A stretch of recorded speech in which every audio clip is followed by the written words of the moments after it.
안녕하세요. 6주차 1교시 복습을 하도록 하겠습니다. 자, 그 중에서요, 특히 3주차 보강에서 이제 빠진 부분하고도 같이 연결해서 해드리도록 하겠습니다. 그때 보면은 우리가 임상신경학의 부분이 뒷부분을 제가 좀 안 해드렸거든요. 네, 마저 보강을 해드리도록 하겠습니다. 자, 신경계 질환의 임상 양상을 한번 계속 연결해서 계속 보도록 하겠습니다. 자, 14페이지 보시게 되시면 여기 나오는데요. 제가 지금 또 보강을 해드리는 거예요. 제가 또 놓친 부분이 좀 있어서 더 해드리는데, 자, 인지 기능 및 고위 겉질 기능이 손상이 되게 되면요. 첫 번째, 정신 상태 장애가 나타나게 돼요. 그래서 정신상태 장애에는요, 의식, 진압력, 기억력, 판단력, 계산력 등이 떨어지게 됩니다. 의식 한번 볼게요. 의식은 consciousness라고 하고요. 자신과 자신 이외의 환경을 제대로 인식하고 구별하는 능력입니다. 여기에는요, awareness와 그 다음에 각성순, erodual, erodual 아니면 alertness라고 하거든요. 이렇게 의식인 인식하고 있다, 각성 수준이다 이렇게 나누는데 일단 5단계로 나누거든요. 명료하다, 얼랏입니다. 약간 졸린다, 드라우즈입니다. 이거는 대화는 깨우면은 대화 가능하고요. 그 다음에 혼미는요, 스투퍼라고 하는데요. 이 사이에 뭐가 있냐면 혼돈이 있어요. 졸음 다음에 혼돈이 컨퓨전이 있거든요. 그래서 정상적인 운동 반응을 하지만은 약간 좀 헷갈려 하는 부분이 있어요. 이거 하나 빠졌습니다. 그리고 스투퍼. 그 다음에 이제 스투퍼입니다. 혼미입니다. 이거는 주로 이제 무반응하고 조용한데 강하고 지속적인 자극에만 겨우 반응을 해요. 그리고 그렇다고 해서 또 정상적인 반응을 보이지는 않아요.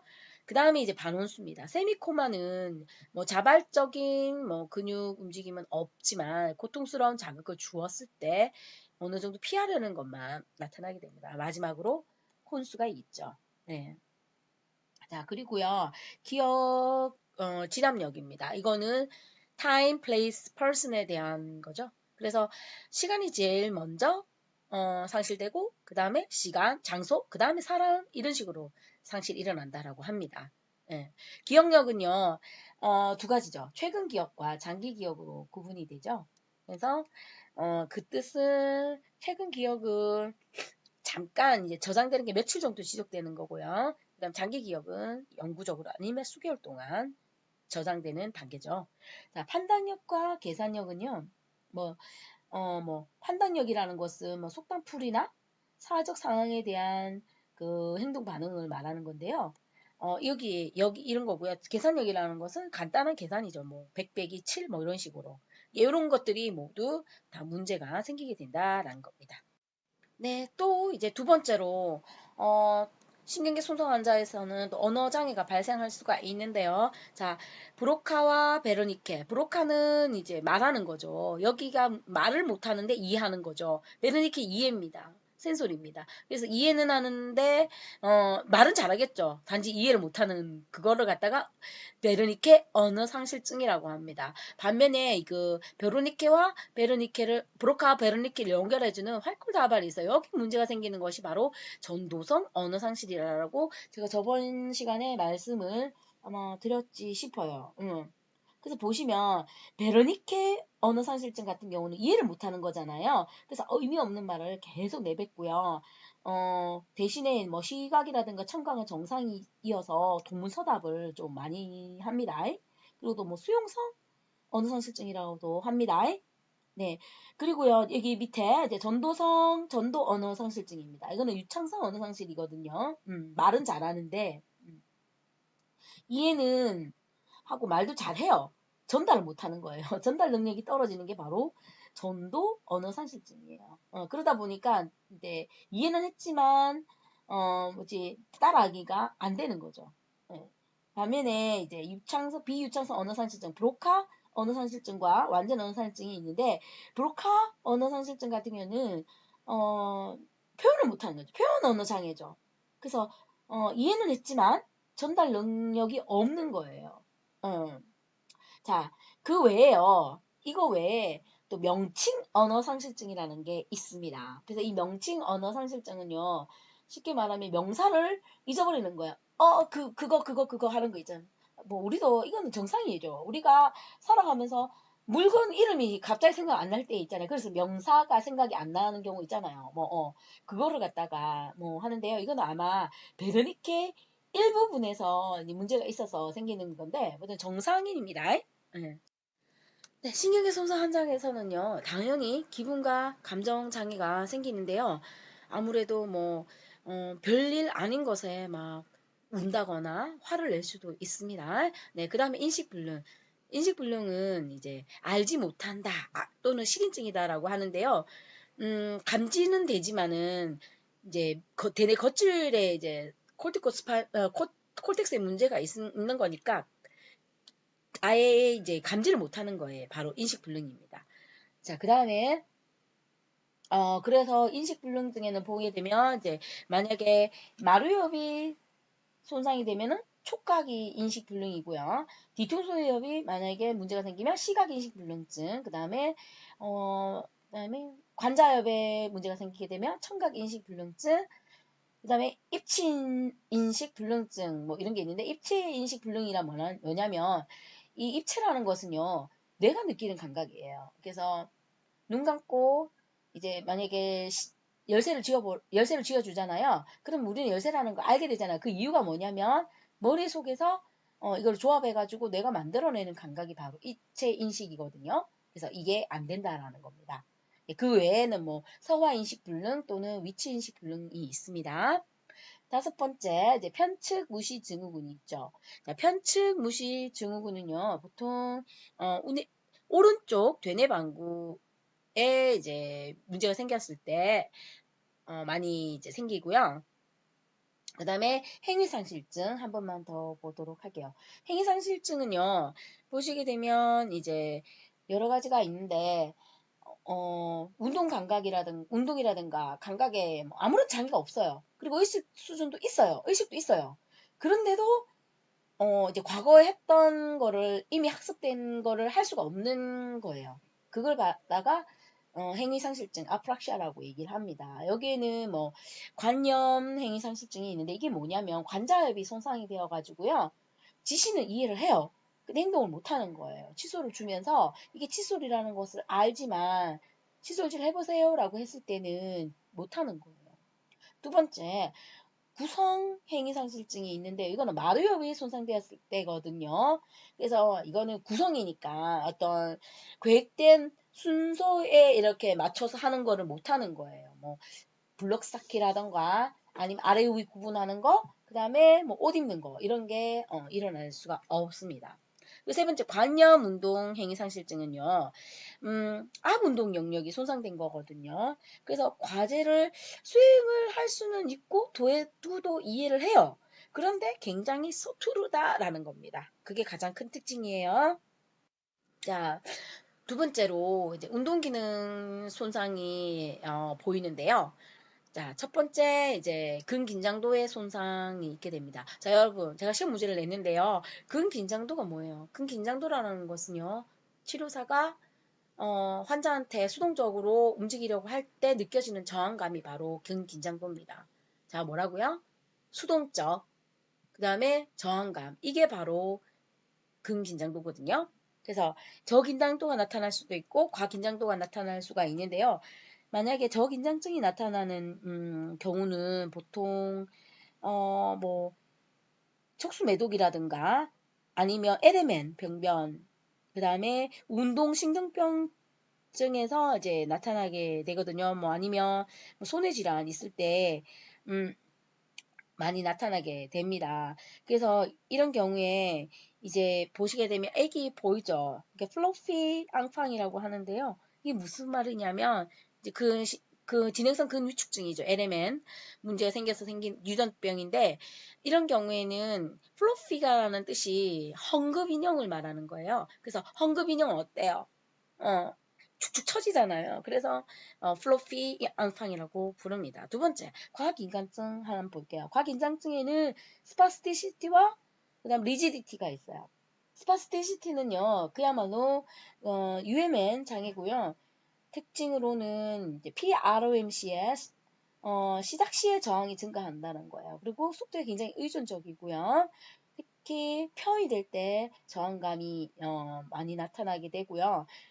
처음 시작할 때 펴이 될 때 이게 잘 안 돼요. 그래서 접칼 현상이라고 합니다. 그럼 나중에는 쫙 잘 펴지죠. 그쵸? 빡빡하다가 탁 펴지는 거예요. 자, 두 번째는 특징이 뭐예요? DTR이 증가되죠. 왜냐하면 LMN의 어떤 제어나 이런 조절 능력을 상실했기 때문에 긴장성 심장마사 과흥분이 되는 겁니다.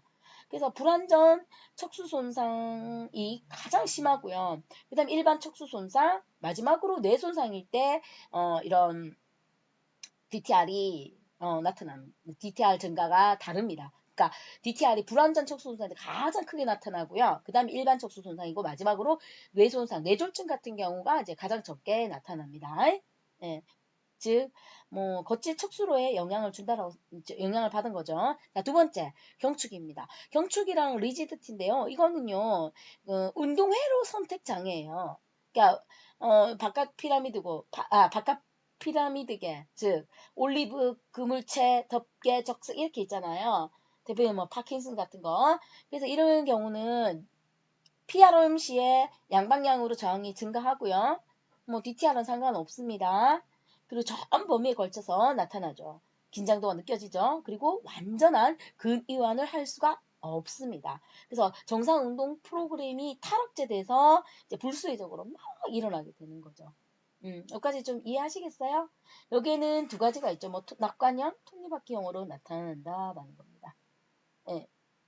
그리고 경축에는요. 대뇌 제거 경축과 그 다음에 방구가 제거된 대뇌 겉질 제거 경축이 있습니다. 그래서 이 그림을 보시게 되면은 이 적핵에서 플렉사 머슬 간 이쪽이 손상된 거거든요. 그렇다 보니까 이게 다 평근이 더 우세해지는 거가 바로 대뇌 제거 경축이고요. 두 번째 옆에 있는 거 대뇌 겉질 경축은요. 바로 콜텍스에서 적해까지 가는 요 부분이 손상을 당한 거잖아요. 그러다 보니까 구핑은 우세가 보이는 거예요. 누가 더 나쁘게요? 당연히 대뇌 제거가 더 심한 겁니다. 네. 자, 근력 약화 마비를 한번 보도록 하겠습니다. 그래서 마비라는 것은 팔시고요. 근력이 완전 소실되는 걸 말하는 거요. 그렇지만 이제 뇌 손상일 때는 잘 안 나타나요. 대신에 파랄라이시스가 많이 나타나죠. 약한 마비라 그러나? 그래서 CNS 손상일 때는 스파스티시티 마비가 나타나게 되고요. PNS 손상일 때는 이완성 마비가 나타나게 됩니다. 네, 요 정도만 아시면 될 것 같고요. 자, 불수의 운동. 불수의 운동은 내 맘대로 조절을 못하는 거예요. 내가 원하는 운동을 수의적 조절을 할 수가 없는 걸 말하는 거거든요. 바깥 피라미드구에 그러니까 질환이 때문에 그렇습니다. 그래서 운동 과다 질환과 운동 감소 질환이 있어요. 자, 감각 장애 한번 보도록 하겠습니다. 자, 감각 장애는요. PNS가 감지를 못하는 거예요. 말초신경이죠. 근데 말초신경이 멀쩡해도요.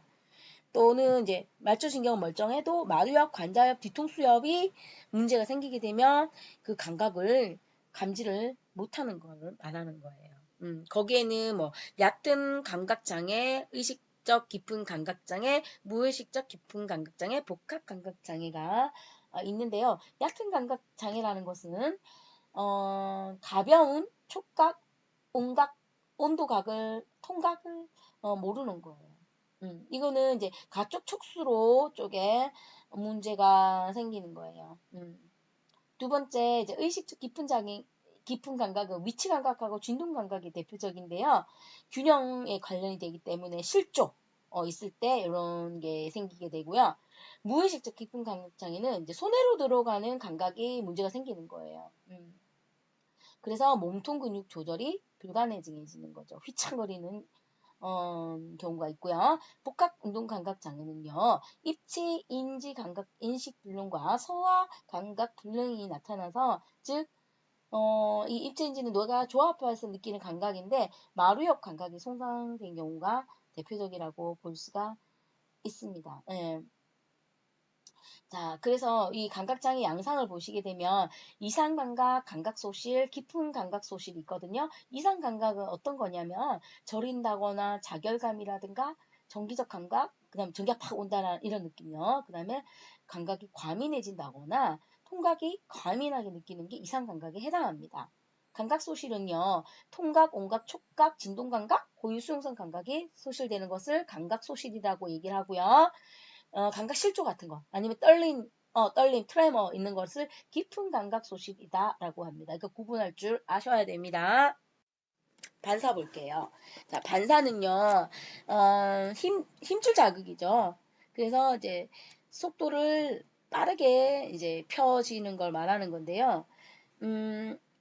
여기 보시게 되면 있고, 그 다음에 얕은 피부 감각 반사는 이제 피 표면에 줬을 때 나타나는 거고요. 그 다음에 나타나지 말아야 되는 게 병적 반사고, 신경계가, 이제 중추신경계가 발달을 하면서 성숙해 과정에서 나타나는 것이 바로 자세 반사가 되겠습니다. LMN일 때는요, 거의 DTR이 나타나지, DTR이 감소가 되고요. 왜냐면, 그 LMN의 이제 그 UMN의 과도한 UMN 손상이 나면 과도해지잖아요. LMN은 감소하게 되는 거예요. 왜? 나가는데 반사궁이 없잖아요. 그래서 감각 입력이 감사궁도 안 만들어지고 또 감각 입력도 안 되니까 이렇게 감소를 하게 되는 거예요. 반면에 UMN 장애일 경우에는 LMN을 억제를 못하고 조절을 못하기 때문에 일어나고요. 또 간대성 컬러누스 경련, 즉 컬러누스 같은 경우는 겉집 축수로의 변변이 생겼을 때 나타나게 됩니다. 자, 요거는 순서대로 좀 외워두셔야 되는데 위팔 두글레근 반사, 즉 C5, 6는 요런 식으로 C5에 더 많이 나타난다고 보고요. 트라이셉스는요 C7, 8인데 7에서 더 나타나고 니적, 즉 무릎 반사는요. L3, 4인데 4에서 더 나타납니다. 4. 그리고 앵클적은요. S1, 2인데 1에서 더 크게 나타납니다. 왜 이렇게 하나가 아니고 두 개죠? 이게 무슨 말이냐면 우리 신경계가 굉장히 복잡하게 이렇게 복잡하게 얼기를 형성하는 이유는요. 한 근육에 여러 신경이 같이 근육하게 돼서 얘가 손상을 당하더라도 그 옆에 있는 다른 신경이 또 얘를 사용할 수 있게 해주는 거예요. 그래서 보상을 해줘서 그러니까 즉 복합 지배가 되어서 그 손상이 되더라도 그거를 보상해주기 때문에 오히려 더 신체를 더 보호하게 되는 역할을 하게 되는 거죠. 그 이유는 아시겠죠? 자, 얕은 반사 한번 볼까요? 그리고 여기에는 세 가지가 있는데요. 하나는 배근육 반사가 있는데 이거는 피부 분절에 보면 T8, 9, T11, 12가 있고 우리 몸에 있는 그 근육이 뭐가 있어? 복직근이 있고 그 다음에 회행근 뭐 이렇게 있잖아요. 그 근육을 따라서 수축하게 되는데 자극을 주면 수축을 하게 되는데 뭐 이게 소실되는 거죠. 근데 봐요. 너무 뚱뚱하다거나 배에 살이 많다거나 아니면 임산부 같은 경우는 이게 나타나지 않습니다. 배근육 반사는. 자, 두 번째, 고환 올림근 반사인데요. 이거는 허벅지 안쪽을 쓰다듬게 되면 이거랑 같이 연결된 피부 연결이 되기 때문에 한쪽 고환이 올라가게 되죠. 같은 쪽 고환이 올라가게 되고요. 그 다음에 망울 해면체근 반사라는 게 뭐냐면 이렇게 성기를 잡아당겼을 때 항문이 수축하는 거를 말합니다. 여자 같은 경우도 마찬가지죠. 네. 자, 병적 반사라는 것은요. 정상인은 나타나지 않아요. 억제되거든요. 근데 나타나지 말아야 되는 반응이라고 생각하시면 됩니다. 이렇게 대뇌겉질의 신경섬유가 억제되어 볼 수 없는 반사가 그 반사자 기전에 이상이 생겨서 항진 또는 생리적으로 나타날 수 없는 반사를 말합니다. 항진되거나 이제 생리적으로 나타날 수 없는 걸 말하는 거거든요. 그래서 대표적인 게 바빈스키 이렇게 외측을 딱 긁게 되면 엄지발가락이 이렇게 펴지죠. 익스텐션이 되죠.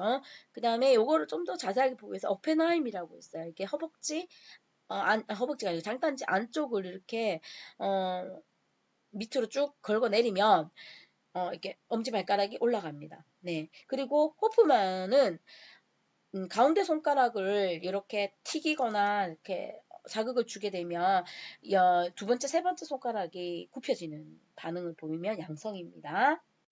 그 다음에 자세 반사 21페이지 보시게 되면 요거는 양도 너무 많고요. 그래서 제가 개요만 일단 언급해 드리도록 하겠습니다. 너무 많거든요. 자, 일단은 원시석 수준에서 일어나는 것은 보통 생후 2개월에 나타나도 오케이입니다. 자, 그래서 양성을 보이다가 다른 것들 이제 양성을 보이다가 나중에는 1, 2개월 되면 이제 통합이 되거든요. 이 통합된다라는 말이 무슨 말이냐면 다른 반사와 함께 조절하에 들어간다는 얘기입니다. 그래서 나타나지 않는다라는 거거든요. 뭐 이런 국빈금 도피 반사, 편밀기 반사, 교차성 편반사, 교차성 편반사 2 이렇게 있습니다. 그 다음에 뇌줄기 반사에서 일어나는 거는 보통 이제 생후 4, 6개월에 나타나거든요. 그 이후에는 이제 통합이 되거든요. 예. 그게 이제 뭐 미니라우 반사 뭐 이런 게 있죠. 연합 반사, 지지 반사 뭐 이런 게 뇌줄기 수준이 그다음에 발달되는 게 뭐예요? 중간뇌잖아요. 중간뇌 같은 거는 보통 옛날에는 정의 반응이라고 얘기를 했거든요. 뭐 바로서기라든가 잡기 반사 이런 게 있어요.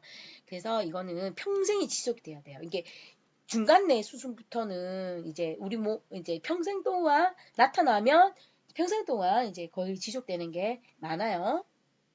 왜냐면 자세를 잡아주는 거라서 그래요. 이런 게 있습니다. 미로잡기 반사, 뭐, 예. 그리고 뭐 시각 바로 잡기, 뭐 양서류 반응 이런 게 있어요. 네. 자동 운동 반응에는요, 세 가지가 있어요. 하나는 모로 반사라고 해가지고, 이거는, 4개월 되면 이제 통합이 되거든요. 사라지죠, 이제.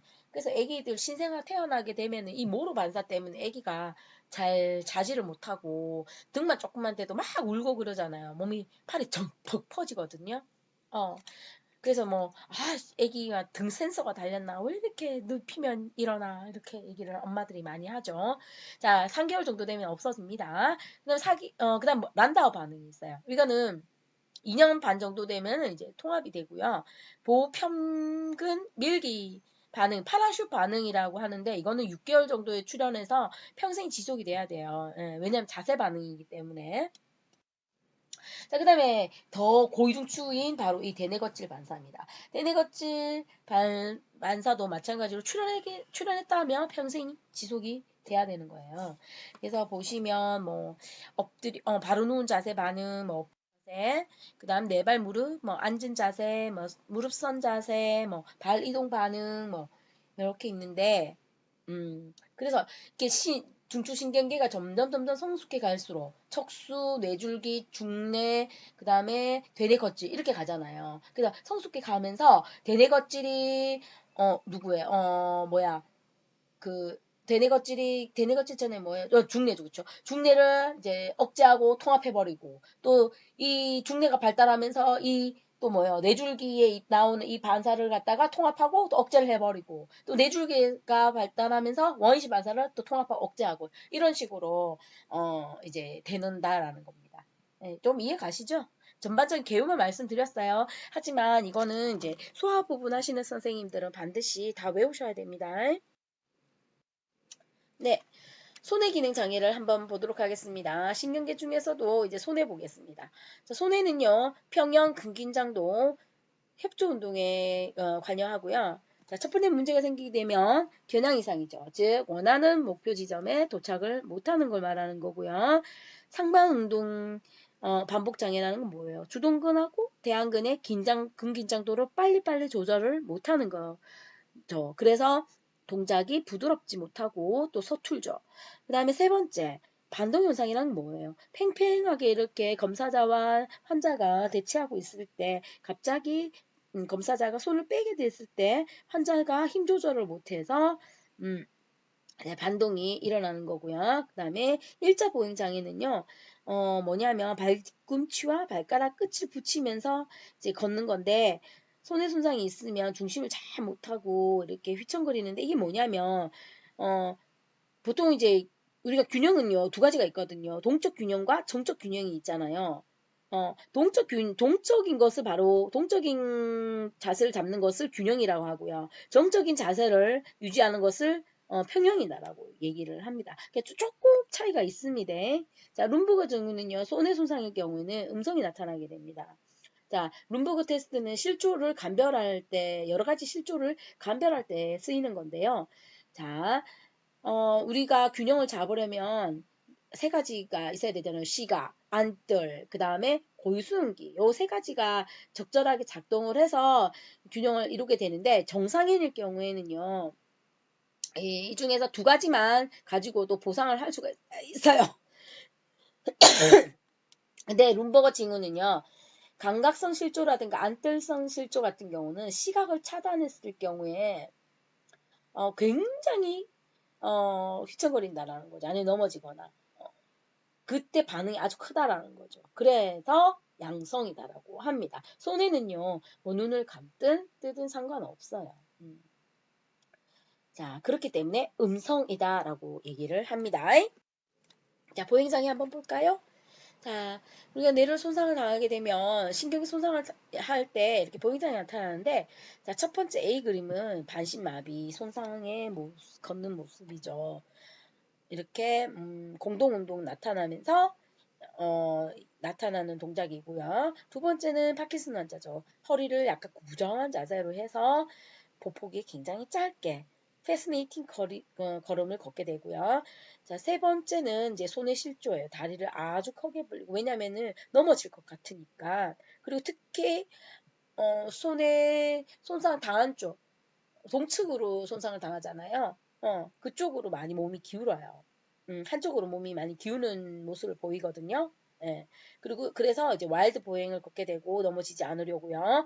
그 다음에 네 번째는 이제 감각 실조 보행은 뭐냐면 내가 들어오는 감각을 인지를 할 수가 없기 때문에 일단은 특히 시각이라든가 청각에 의존을 많이 하거든요. 그래서 눈으로 봐야 돼서 이제 땅을 쳐다보고 그러면서 도장 띄듯이 쿵쿵 이제 걷는 모습을 보이고, 아니면 이렇게 시끄럽은 장소라든가 굉장히 어두울 경우에는 굉장히 어려움을 겪습니다. 그리고 이는 발처진 보행이죠.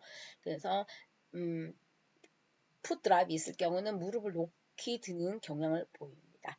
자, 그 다음 마지막입니다. 일곱 번째, 수막 징후는요, 수막염이라든가 거민막하 출혈 같이 이제, 이게 수막을 자극이 되어가지고요. 수막과 척수신경에 긴장을 유발하는 걸 말하는 거거든요. 자, A번처럼 이렇게 목이 뻣뻣하다라든가 아니면 다리를 이렇게 누운 상태에서 다리를 피게 되면 캐르니케 증후군 이렇게 해서 굉장히 통증을 호소하고요. 그 다음에 브루진스키라 그래서 이렇게 누운 상태에서 무릎을 굽히고 이제 얼굴을 들라 했을 때 굉장히 통증을 느끼게 됩니다.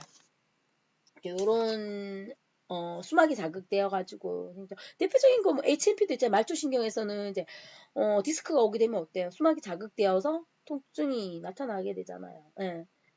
그런 게 있습니다. 그래서 있고요. 근데 호흡 한번 보도록 하겠습니다. 마지막입니다. 호흡은 신경계 환자에서 나타날 수 있는 이상호흡에는 체인 스토크 호흡이 있는데요.